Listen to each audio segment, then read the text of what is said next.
Welcome to the On the Edge podcast with your host, Scott Groves.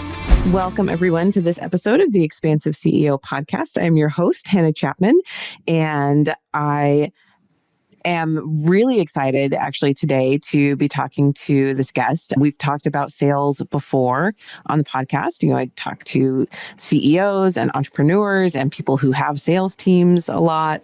And sales is the lifeblood of any business. Like, that is truly what keeps you going, is having sales and having consistency in your sales if you can. And I know that's such a big area where I personally know so many business owners and entrepreneurs, they feel the need to have consistency here. And so our guest today is going to talk to us all about, he literally wrote the book on leads. So I would love to introduce you to Scott Groves. He's a husband, a father, a coach, an author, a podcaster, a Brazilian jiu-jitsu practitioner, addicted to cigars and zins, slightly divisive on social media, always an interesting one. He says perpetually in need of losing those last 5 pounds, but always an all-around good dude who cares deeply about salespeople. So Scott, thank you so much for being here today. I would love for you to expand a little bit on that and tell us more about who you are and why you do what you do. Yeah, thanks for having me on. I appreciate it. Looking forward to speaking to anybody who needs to know anything more about sales, whether that's CEOs running their business or fractional CEOs, COOs, or just people managing sales team and maybe some of those individual salespeople. So left high school, barely got through, went into the Army pre 9/11, so never had to shoot at anybody or get shot at, which was pretty nice. Got out and started working in banking, and that led down this sales path of mortgages, being a loan officer for 25 years. And then about 10 years ago, we were having a lot of success in the loan officer world. So that led into coaching other people, right? You start to get those calls when you're successful, like yourself. Hey, can I have 5 minutes? Can I have 10 minutes? Those would always turn into half-hour long calls. And I'm like, well, if I'm going to do this, I might as well formalize it. Let's just start kind of a free mastermind call on Fridays. And then that turned into a sales training program. And then that turned into writing a book. And that turned into doing a joint venture with a company called Panda Planner to come up with a planner to really organize your day.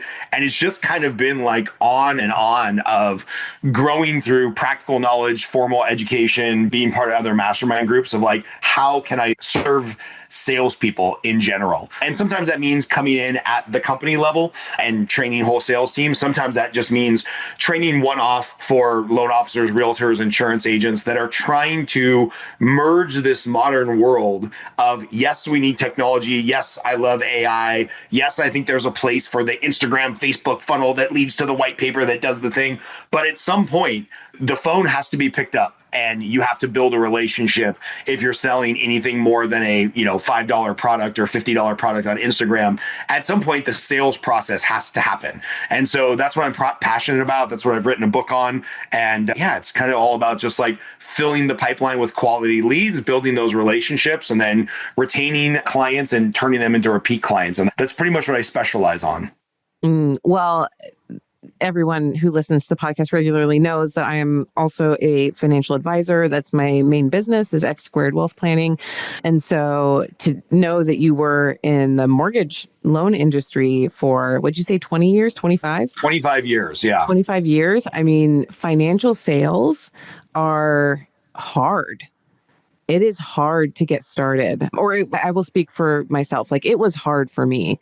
It's hard for everybody to get started. You're not alone. Okay, good. I mean, literally, I've talked about it on the podcast before. The evolution that I've gone through in my own sales process and mindset, and to get to where I am today, where I absolutely love sales calls.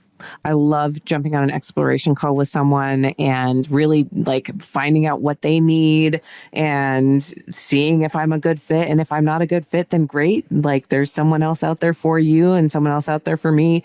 But holy crap, it took a long time to get there. Like, it really did. It took a lot of, maybe not blood, but definitely sweat, stress, sweat in the pits, yes, all the time. So many tears, just so much mental anguish is the word that's coming up in learning all of this. And so, if anyone else is in that spot, in financial sales or otherwise, how do you help them move through that more quickly and more easily to get to the other side of it? Yeah, it's a great question. And I think you used a great word there. I actually wrote it down. Exploration or exploratory call versus a sales call, right? Because we've all been sold something. I had a guy come to my door and he was super personable and super fast talking. And he sold me on buying some weird cleaner product, which to this day, I don't think I've ever actually opened. And I'm sure the stuff works great. And I'm sure he's a great guy and whatnot. But in that moment, I was in a rush. I felt bad for the guy. It's 100 degrees out here in Henderson, which is right outside of Las Vegas. I'm like, whatever, $40 to make him go away. But I was sold that, right? It was like a hardcore pressure sale, talk till we say yes. And there's still a lot of old school training on that. And, I guess if that's your jam, cool, go for it. But I want people, when they work with us or when they work with one of my clients, to feel like they left in a better spot and they have a better relationship. So just that simple language that you use to say, hey, I'm doing an exploratory call, and either me or my services or my results are going to sell themselves because this person has a void in their life and they need somebody like you to fill that void. I think that is where people start to lean more into the authenticity of being a value add instead of being a salesperson. For example, the industry that I worked in forever, I hate the term loan officer because the people doing the mortgages, right, or bringing in the clients, they're salespeople. They're not loan officers. Loan officers, contrary to popular belief, have zero authority whatsoever to approve a loan. Their job is to build the relationship, help package the loan, and help get the client on the path and the journey to home ownership. But this idea of like a loan officer has some type of approval authority is just a misnomer. And so I think even in a lot of industries, and I see this, I've coached everything from, warehouse supply salesmen to insurance agents to a guy that runs a very successful company selling unique specialty bike parts. At the end of the day, you can hard sell people, but that doesn't leave people feeling good about the purchase. And they sure as hell probably will not become a repeat client. Or you can do an analysis of like, what's their need? What's the value proposition that your product or service fills? And then you can move into that relationship building, right? And so a lot of what we talk about is just, it's very simple, but not easy to move people through, quote unquote, the sales process. People have heard this before, but you just need to get people to know you, like you, and trust you. And so, whether somebody gets to know you through social media or they get to know you through your online presence or your newsletter or your cold calling or whatever, they're not going to give you a shot until they know who you are and the service or product you provide. And then they like you enough to give you a shot, either for that exploratory call or to send you a referral if you're doing like B2B type stuff. And then you got to have the systems and process in place for them to trust you with the second, third, fourth, or 50th referral or business interaction. And so I think kind of taking a step back and being like, yes, a lot of people come to me because I wrote this silly book, Lead Generate 61 Days to Double Your Pay. So people come to us being like, okay, well, I need more leads. Yeah. And we start to coach them on like, okay, well, what is the process to find those leads, nurture those leads, get into a relationship with them, and then close, especially if you're selling a high ticket item or a high ticket service like a $500,000 mortgage or a $300,000 IRA rollover or a $80,000 car. This has to be more relationship based, or you've kind of already lost from the outset and you're going to have to count on all these sneaky tricks and tactics and scripts. And I don't know, more and more, I just want to be in alignment. And like that sleazy sales process is just not in alignment with however many years I have left on this planet. Oh my gosh, you are speaking to my heart because that's how I was taught. Right. So back in 2007 is when I first entered the financial planning industry. I was in banking before that. And so 2007 switched over to financial services, and we were given like sales training, and it was intense and it was a lot. And it was all about like, we had to have a script. We had to freaking memorize the script. I was really good at memorizing things. And it also like, it felt so dumb. Right. Yeah, I can memorize this. These are not my words. I wouldn't speak like this. And yet, in order to like get through and be able to have like hold my meetings, I have to memorize this script and perform it. And then it's like, okay. And then when they push back, when they have, objections, now we go to the objection handling, and you tell them all about your credentials and you tell them all about these things. And, push back. So anything that was an objection was like meant to be overcome. Yep. And that was part of the training. And so the fundamental thing that shifted for me really, and that made my sales process feel better, was shifting from like all of that, the objection handling, the scripting, all of it is driving towards a yes. Right. You're trying to drive that person to a yes. And so all the manipulation tactics you talk about, all the sleaze, everything, it feels sleazy because you know what that salesperson wants from you. They want a yes from you, and they're driving towards that. And I love that you called out just the difference in naming. So when I do have an exploration call, we're not driving to a yes. Right. We're driving to clarity. We just want clarity on what is it that you actually need and want and are available for and have the finances for and have the time for. We're driving to clarity on both sides, my side and the client or prospect. We're not driving to a yes. And yeah, there's a great sales book on this very topic. Chris Voss, who wrote the book Never Split the Difference. I think it's the great sales or negotiating book. I think it's the best one of all times. Chris Voss was a FBI hostage negotiator. And then after he got out of that world, he realized like all these same techniques and styles work in the business world. And he would actually argue what you want to get to is an authentic no instead of a BS yes, right?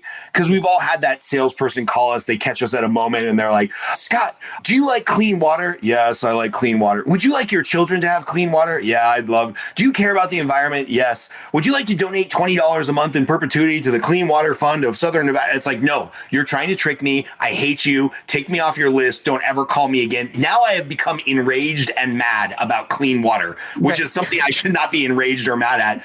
But it's because we can all see through these sneaky techniques, right? And so I won't rehash it here, but anybody's interested should go read Chris Voss's book. He talks about you're way better off getting to an authentic no than like a bogus yes. And I think that's really important for salespeople to understand because not everybody's going to be your client, right? Sometimes you're the favorite in the transaction. Sometimes you're the fool. It's not like a sin to lose business. It's a sin to lose business slowly. And I'm stealing that directly from a previous coach of mine, Steve Scholl, who wrote a book with Chris Voss called The Full Fee Agent for Realtors. And it's like, we're all going to lose business, right? I'm not the right fit for everybody. You're not the right fit for everybody. But we just want to get to that authentic no. Like, if I'm not the right person that's here to serve you, cool. Let's find out sooner rather than later. You can move on and go to somebody else, or maybe I can refer you to somebody else. But at the end of the day, anybody who's teaching you in the sales world, get to yes, I think it's bogus, right? And I will say I constantly try to balance two thoughts at the same time that are kind of in contradiction with each other, because I agree with you. I don't like the scripts. Here's your little file, a folder for the objections. And I think nobody is smarter than the checklist. So, you know, as recently as a few months ago, when I was still helping on the mortgage side of things, I've done thousands of mortgages. But every time somebody goes under contract for a new house, I whip out the 3-page checklist and I'm like, hey, there's some stuff we have to go over.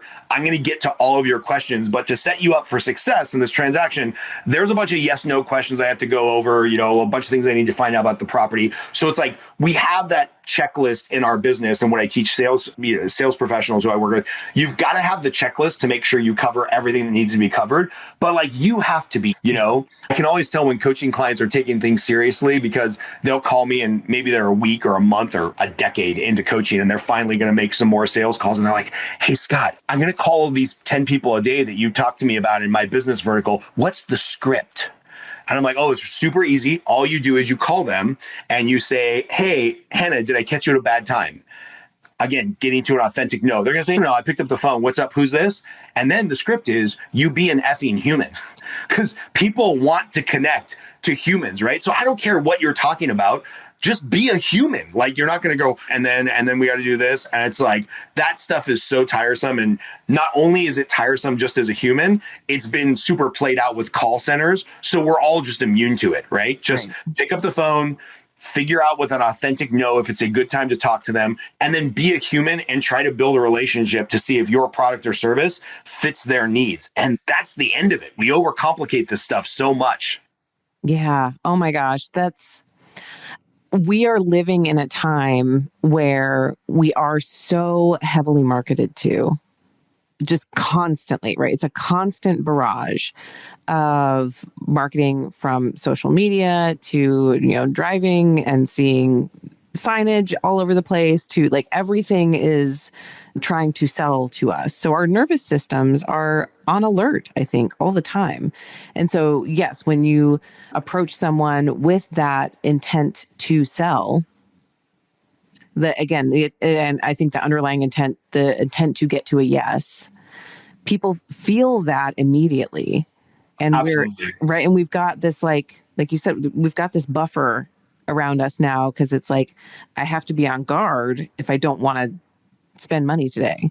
Right. Right. Like it's such a different energy than even, I would say, like in the 90s, when a lot of these 80s, 90s, when a lot of these sales tactics were kind of popular, right? It's like, no, we didn't have, when people used to pick up the phone all the time, like that, Right. it's a different time now. Right. It's not And you know how what's things so work. funny? What's so funny is I probably got, and this is no exaggeration, a call every 72 hours for, would you like to buy an extended car warranty, right? I don't know why that was like the telemarketing flavor of the decade until probably about a year ago. I either finally eliminated myself from all their lists. I would get calls every couple of days, and they're sneaky, right? Because they use your same area code with their little caller ID thing. So you think maybe it's someone you know. And hey, can we talk to you about your extended car warranty? No, take me off your list. Hang up. No, take me off your list. Hang up. Sure enough, like 30 days ago, I needed an extended car warranty on my Ram 2500. And I'm like, well, why is nobody calling me now? Like, I'm ready to give somebody $3,000 for my extended warranty. And then what was beautiful is the dealership that I go to, I think their marketing is spot on. They just called to check in. Hey, do you need anything? I think it started with the text message and that turned into a phone call. Like, hey, we know you own this truck. If you ever want to trade it in, if you need service suggestions, if you need anything, here's how you get in touch with us. And I'm like, oh, awesome. A little bit of permissive marketing. You're not trying to sell me anything. You're not trying to get me in this Saturday before Memorial Day to trade in my truck. You're just like, if you need anything as a owner of this $100,000 truck that you have, give us a call. Sure enough, I called him, and 5 minutes later, I had purchased like a $3,000 extended warranty because the truck that I have does not have a great track history and the parts are very expensive. And so that was the difference between just like hammering me when I didn't need them and trying to intrude upon my time, which made me mad at all those companies, versus like a service-based business where they're like, hey, when you need something, we're here. And very subtle change, but all those other companies that had called me before did not get my money. And this company that just reached out to be like, I don't know, a service or there as like a trusted partner when I need them, they got my business. And I was like, oh, here we go. This is marketing and sales 101. Yeah. So what do you think is what do you know is the underlying piece there? What's that difference for you? How would you describe that difference? Yeah, I'll give you an example. And I don't even know what firm you work with or who you clear your financial transactions through. But I think it's the difference between intrusive marketing and permissive marketing, right? So Seth Godin wrote a book. He's written many books on marketing. I love his stuff.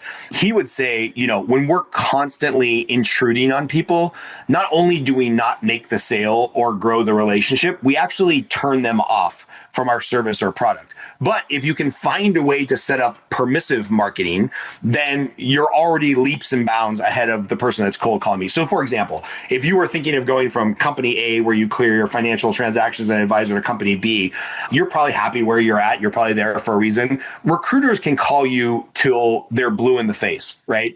And they likely will not have a shot at getting you to come work at their firm instead of the firm you're working at. However, if some recruiter was to, maybe quarterly, maybe every few months, just send out an email that says, hey, here's a white paper on the 10 mistakes financial planners make when they're changing companies. Oh, well, now if you click on that link or you download that paper, you've clearly shown some interest in the fact that you're probably thinking about changing companies.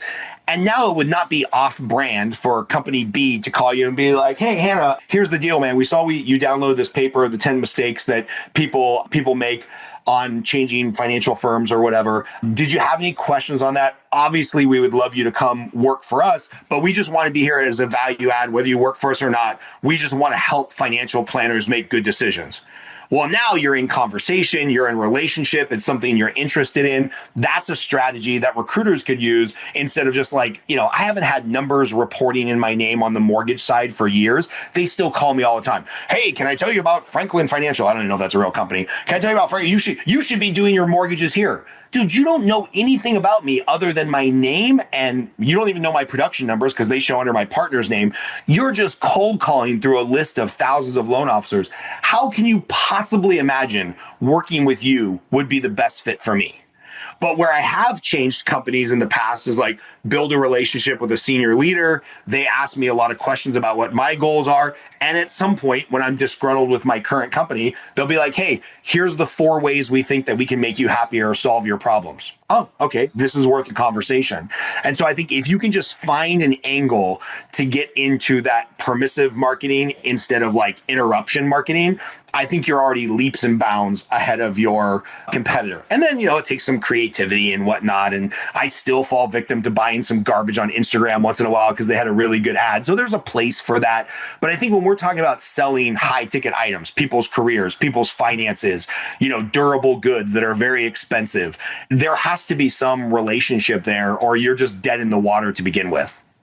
I couldn't agree more with the, especially the high and high ticket sales of any sort, which, tends to be, that's my business model. And that tends to be, most of my clients also work in service-based businesses of some sort where they are selling, a higher ticket item and it comes with a higher touch service. Right. And so one of the things that's really important to me and one of the sales kind of processes that I've tapped into and use a lot is to make sure that I sell the way that I serve. And I love that phrasing that comes from one of my mentors, Marla Mattinson, who that was really important for her as she learned her truly like getting into high ticket sales. Because if you sell differently than you serve, right? If your sales process is really automated and then you have this really high touch service, then that also doesn't match. Like it's not congruent. But if then you also have a really high touch sales process and then you like F off and you're not there and present in the actual transaction, right? Again, you're not congruent with what's happening and people feel that out to your point before of like not having repeat or referral business. So that congruence between like my sales process, deeply getting to know people. You've talked about relationship quite a bit. I create long-term relationships with my clients, whether that's months or years. And so in that process of, getting to know someone, it truly is that exploration call. Like I need to get to know you because we could potentially be working together for years on this other side. And sometimes people stay with their financial advisors for decades, right? Like this is the relationship aspect is really important. And even to your point of the truck, like my different experiences with that have been really interesting too, right? Like my husband has a Lexus SUV that, he gets mailers all the time and, just reminders. And it's like, oh, okay, good. Thank you. Thank you for letting me know that this thing is happening without it being intrusive. Like you're saying, they're not calling on the phone. They're not being really annoying. But when he needs parts, here we go. Like I'm taking it to the dealership. I'm not taking it somewhere else. Right. And that. Hey there, Scott Groves with a quick interruption to the podcast. Sorry about that, but I just want to take a quick minute to announce our sponsors here for the podcast, and that sponsor is me, Scott Groves. It's actually the revenue that we generate through doing mortgages here at Neo Home Loans and the money that we generate from the coaching program that I run, Consolidated Coaching for Loan Officers, coaching by loan officers for loan officers that helps support this podcast. I really started this in 2021 as a passion project during COVID, and we're excited to bring you a new episode every week, but this only happens if I'm making money in my real full-time job. So Please, if you or somebody you know is looking to buy, sell, or refinance a house, our team is licensed in almost every state in the country. And if you know a loan officer who's looking for sales coaching, personal development coaching, lead generation coaching, please get in touch with us. Scott at the Scott Groves team. We'd love to hear from you. We'd love for you to support our other endeavors, which is mortgage financing and loan officer coaching, which allows this podcast to exist. Now back to your regularly scheduled programming. That aspect of just, again, being really congruent, being you, being authentic in your sales, so that when you get to the service aspect of what you do, I think really goes a long way. It's interesting because I'll go into the financial world again, whether this is insurance or mortgages or real estate. There's a lot of fun things to say, right? Realtors, for example, they'll lose a client and they'll be like, oh, buyers are liars. This is why I only want to have listings because it's a guaranteed commission. And these buyers they dump you at the last minute and they lie to me and they're horrible human beings. I'm like, oh, cool. Tell me a little bit about your process. Okay, well, I send them a link to sign the buyer broker agreement and then I send them some listings through an automated system. And I'm like, cool. Let me tell you what my friend Dan does. Dan has a sit-down consultation with them and goes over the David Letterman top 10, right? Now I'm really aging myself because David Letterman hasn't been on TV for 20 years.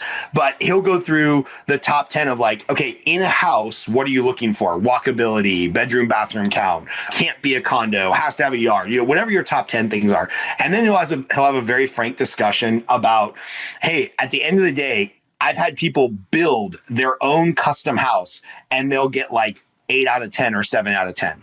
So if we find 4 out of 10 for your first house, this is where you should make an offer. If you find 6 out of 10 things in a particular house, you should be swinging for the fences, maybe bidding over the ask price to try to get this place.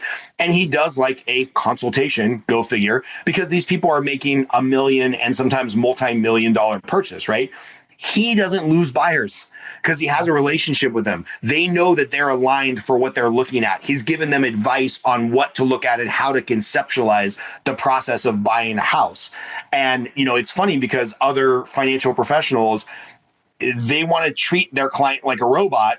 And then they wonder why that robot finds a better deal and just makes a robot decision of like, well, if I'm just comparing apples to apples, why wouldn't I go with this better deal or this cheaper service provider or whatnot? So, well, you treat them like a robot, they're going to act like a robot, right? Yeah. You treat them like a human, you'll have a better chance of retaining that relationship and that client like a human. And so I think you can do that at the high end. And then I'll give you an example where a company is doing this beautifully at the low end. There's a clothing company I like called I Am Project X. They do Hawaiian branded workout clothes and board shorts and stuff like that. And it's not cheap, $65 for a pair of shorts, but it's not particularly inexpensive or expensive. It's kind of right in the middle of the clothing, right? When you order from them, you get a postcard that is written up by the CEO that says, hey, thanks for being part of the family. We really appreciate it. If you have any problems with your order or anything, call me. This is my cell phone. No, really? It's the same phone number my mom calls me on. And I'm like, yeah, whatever. That's like a good marketing thing. Sure enough, I'd ordered probably thousands, embarrassingly, dollars of stuff from them. And I got a package and I thought for sure that they had messed something up. So I'm like, well, let's give it a try. I call the cell phone and it's whoever it is. I can't even remember his name now. He's like, hey, what's up? I'm like, hey, I ordered this thing, blah, blah, blah, blah, blah. I don't think I got the right one. As a matter of fact, I think part of my order is missing. He's like, give me 20 minutes. 20 minutes later, I'm not kidding, Hannah, I had a video recording of their packaging depot in Hawaii or wherever they're at, of the gal filling my individual package. She's like, hey, I see that we put the shorts in there. Can you double check? And sure enough, I was totally wrong. I had ordered like a mismatched size. And so I had what I needed. I just thought I had paid for more. And I'm like, holy cow. This is on a $60 product, $65 product. They have this level of customer service. And I've talked about that brand probably 20 times on podcast interviews, keynotes that I've given. And it's like that guy created a raving fan out of just having a very good customer service process. And to your point about, hey, the way that you sell, is that also the way you serve? Well, they sell a high ticket for clothing item. it comes with this postcard that gives you like a warm fuzzy about what you bought. But if I call that and it went to some call center, I'd be like, oh, yeah, you're not serving me the way that you're selling me on your brand or your product. But nope, they are totally in alignment on how they serve their clients versus how they sell their value proposition. And just like, if you're into Hawaiian branded clothing, I Am Project X is your best bet. Because I can't say enough good things about how they've created their sales process and then their fulfillment process. It's a beautiful alignment. That's such a good story and it's a really good reminder, that for any company, like literally any company that's listening, like if you take care of your customers, you eventually don't have to, you still have to market in some ways, but like they will do the work for you.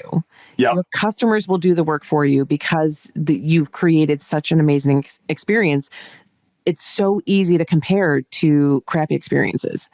Yeah. Right. In my industry, being a financial advisor, part of my checklist is given in a questionnaire, like an upfront questionnaire. If we're going to do an exploration call, there's, questions that I have people fill out so that I can get to know I know what I'm getting into in the call, right? So it's about their mindset around money. It's about how they feel about money, where they want to be. And then where are they right now? Like, what are your financials right now in these different areas and in your business and in your personal life? And then some other pretty like normal questions as well. But it gives me that sense of like, okay, I know where we're starting from. And it allows me to tailor my conversation to them more specifically. I forgot where I was going with that. To be completely honest. I'll say something positive about your process, which I love. And this is something that I would be consulting on if I got brought into a financial planning institution, is I love that your process is also filtering for your ideal client, right? Because if somebody tells you, hey, I don't want to fill out this questionnaire, I don't want you to know all about my finances, I have this $100,000 mutual fund I want to roll over, what's the best you think you can do for me on a rate of return? Well, you just know that's not your client, and that's okay. Like, we've come to an agreement that like, hey, you should be on a low cost Charles Schwab, doing your own research, trade your own mutual fund, right? I'm here for the more holistic picture. And so I love when people have tripwires, because I'm guessing if somebody authentically fills out that package and you have a conversation and they decide that you're not the right fit to work with them, or they don't have enough investable assets for you to work with them either way, you probably feel good about that, right? You still added some value. You still had a good conversation. Maybe even somebody who doesn't transact business with you becomes a raving fan or a referral source. Like, these things are all important to how we set up our sales process, so that by the time they sign on the line, which is dotted to actually ACAT the funds over to you, there's no confusion and there's no hesitancy or no buyer's remorse, because you've done all those upfront steps. And I love that about how you're describing your business. That's exactly where I was going. Thank you for bringing that back around, because one of the questions is, have you worked with a financial advisor before? And what was that experience like for you? And I would say at least 85, if not 90% of people that come to me have worked with an advisor before and have had a bad experience. And they get to tell me a little bit about what that was like. And so, from the standpoint of, I like to say I don't even have competition. Like, I don't believe that I have competition, because I believe there's so many humans that need these services that it's like, there's no scarcity in my mind that the clients who are here for me are here for me. And if they're not for me, they're great for someone else. But so many people have had not good experiences to downright like terrible experiences with financial advisors and financial professionals. And so there's not just the, okay, I know I can serve you better than that. But at the same time, like, there's actually some healing that also needs to happen. Right? Yeah. There's extra trust building that this person is going to need to know that they're safe, because they had, an experience before that was not good. But yeah, that's when you can provide that raving fan worthy service. It's like the competition just doesn't exist if you really do have that good of service. And you know what's interesting? I'm going to make an assumption, but I think I'm right, because I used to have my Series 7 and all that stuff when I worked at Washington Mutual. I'm going to guess the client who tells you that they had a quote unquote bad experience, they're not saying, well, in 2019, I should have gotten a 9.5% return. This financial advisor only got me a 7.8% return. I'm going to guess that it's never part of the conversation. It's more like they didn't call me back. They didn't advise me. They screwed up a paperwork rollover. Like something was wrong with the process or the bedside manner. They weren't even that angry about the result. Is that a fair assumption? Always. Yeah. Always. It's almost always, bedside manner is great analogy there. It's how they're treated. Right. How they're treated through the process, how they're treated in meetings, how they're communicated with, how they're spoken to. Most people feel very spoken down to from financial professionals. So when you have someone who's willing to answer your questions, very recent experience, literally me and my husband with our insurance. So we just bought a new house. We had to get new homeowners insurance. And the insurance agent that we were working with started really talking down to me. Knowing who I am, knowing that I'm also a financial professional, I'm also an insurance professional. I'm like what's happening here? This got really weird. And what's crazy is that's not that's his normal modus operandi, right? That's his normal MO of how he works with clients. I'm like, I can't ever we're not going to keep working with you, but also I can never recommend you because I was it was so off-putting. I know we can go somewhere and get better service. You are basically in a concierge type service at this point, right? When you're in the service profession, you're here to help answer people's questions. Yeah, especially because most industries, your industry, the financial world, the mortgage world, most industries have become commoditized. Most education has become democratized, right? So it's I can shop. What is the cost of a trade or, the advisory fees or whatever, company A versus company B. I can go watch 100 YouTube videos on it. What we're really paying for in the sales world, and my buddy John Israel has this great format for this. He calls it LEAD, L-E-A-D. Really, all you can do is you can lead people, you can educate them, you can advocate for them, or you can delight/entertain them, right? That's really the only way that we can stand out. So, when we're talking or I'm coaching loan officers about talking to clients, is we just tell them up front, hey, if you want to look at all the other rates out there, I'll show you right now where they're at, whatnot. But the market's pretty homogenized, right? You're not going to find somebody who's the low-cost leader, or else they would be the only company in town. And there's other things that go into the process, advocating for you with the listing agent, making sure that you're on the right path to be a perfect homeowner. These are the conversations that have to evolve in the sales process, or it's just a race to the bottom on cost. And the reality is, and I'm sure you see this a lot in the financial world, is well, why should I pay you anything when I can just go on, Schwab.com and trade my own stock for zero fees? It's well, yeah, you can absolutely do that. Tell me about the last time you sold a stock too early.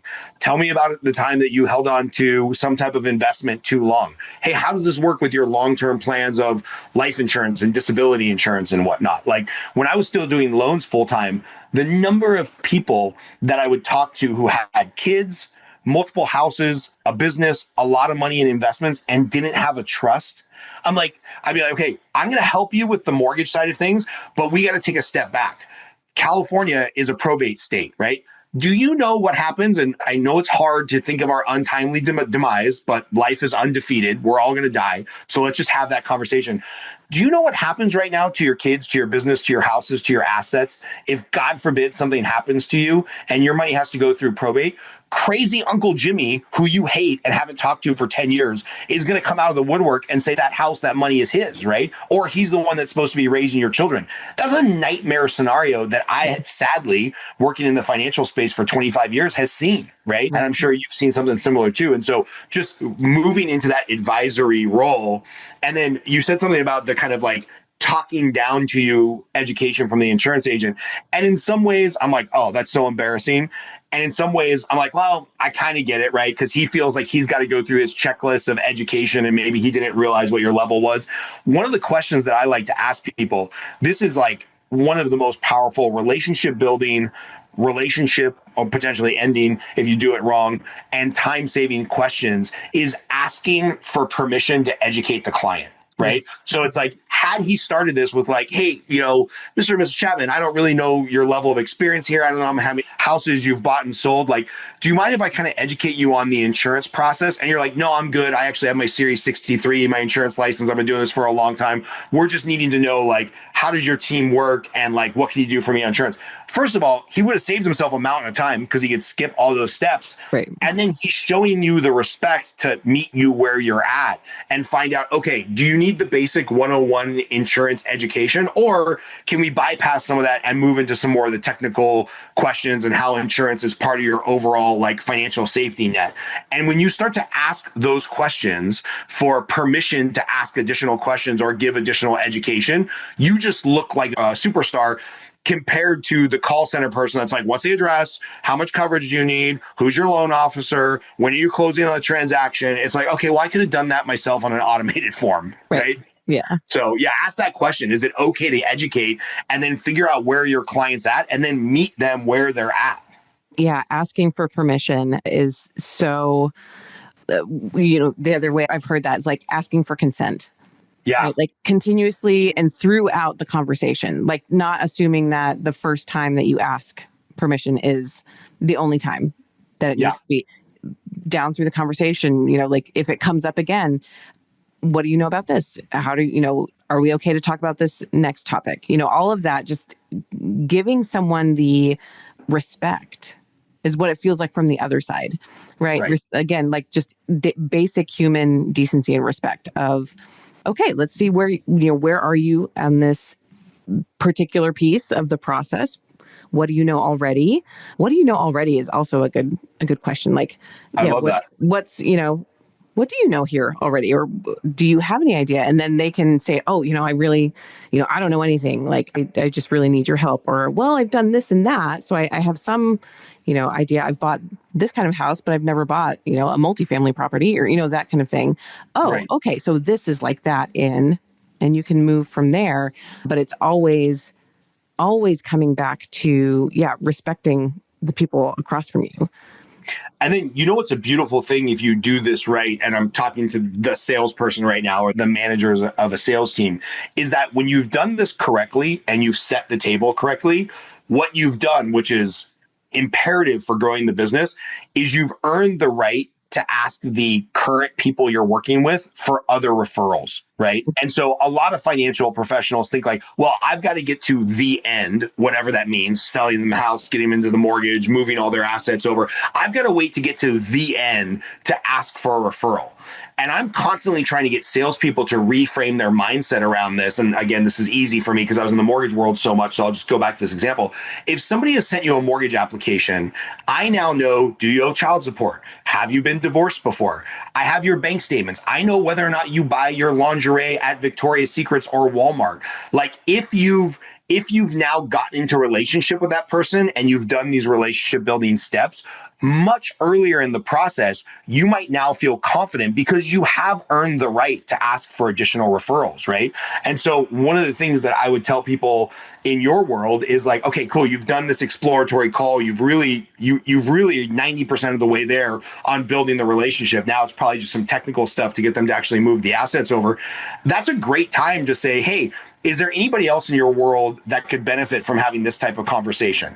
And 9 out of 10 times, they're going to say no. 99 out of 100 times, they're going to say no. But you're planting the seed that like, this is how I do business. I provide a service, and then I want to provide the same level of service to other people in your world. So then by the second, third, fourth, fifth time you go back and ask for a referral tactfully, they're going to be so much more likely to give that to you because you set the table up front that like, this is how I do business. I'm not running Instagram ads for financial planner services.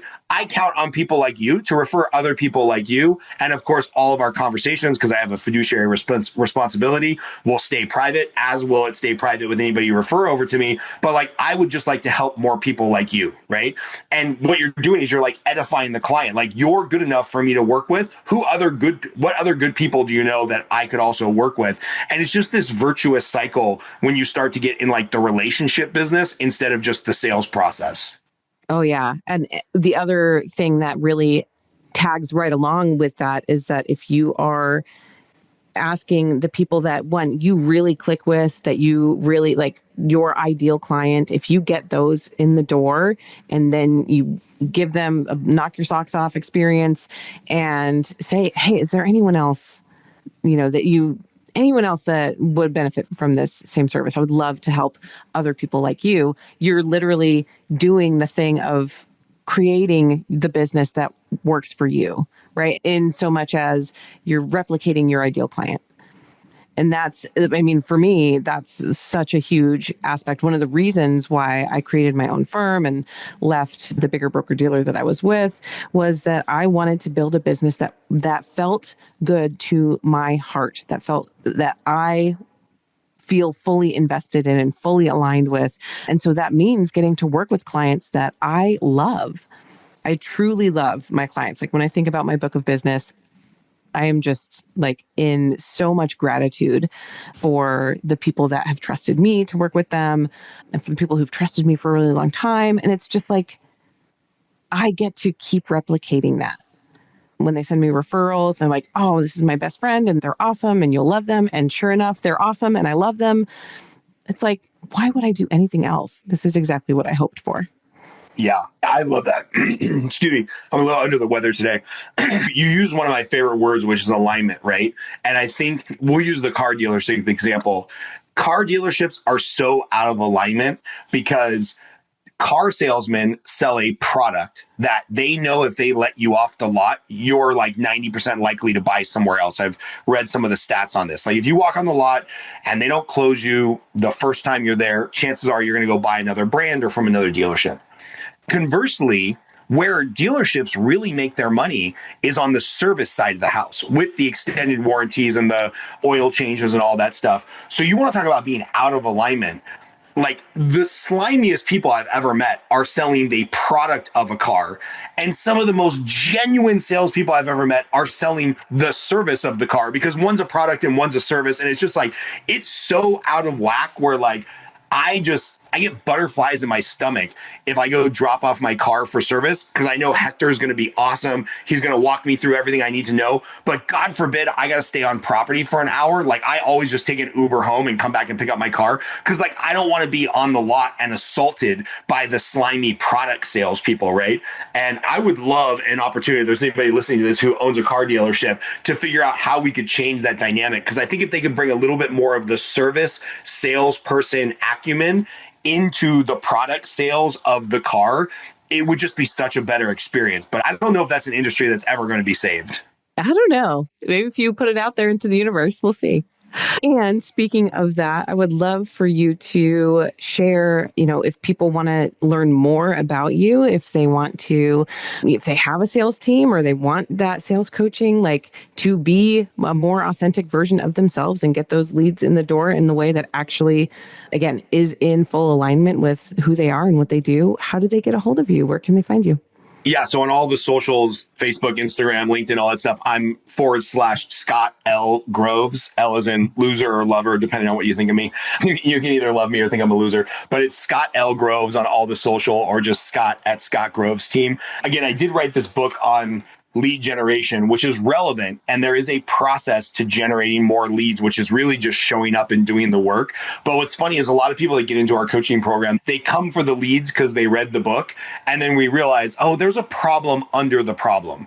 There's an alignment issue, or there's a comfort issue, or do you really have a time management problem, or do you have a morning routine problem? Where you hit the snooze button five times, you get up at the last minute. By the time you get into the office, it's like, oh my God, my email is overwhelming me. So we can definitely teach sales, and we have a lot of courses for that. We got a lot of workshops for that. But a lot of times when I really get deep in with a company or a salesperson, it's really fixing the issue under the issue and peeling back the layers. Because, I'll leave you with this. Again, two thoughts can be true at the same time. One, we don't want to be this slimy salesperson that's just always going for yes.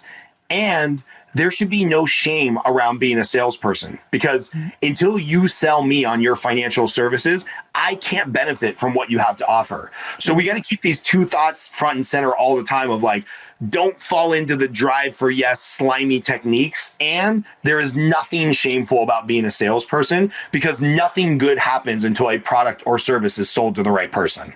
Oh, It's so impactful. It's such a good reframe for anyone who is in sales, which is literally everyone. Everyone is actually Everyone's in sales. Everyone's in sales. But your sales, what you sell is a gift. And it truly is a gift to the people that can benefit from it, and to really think of it that way. So thank you, Scott, so much for being here. It was such a pleasure. I loved your energy. I felt like this was a really full-on conversation. I really appreciate it. And I hope that this goes to exactly all the people who need to hear it and to have that encouragement. So thank you so much.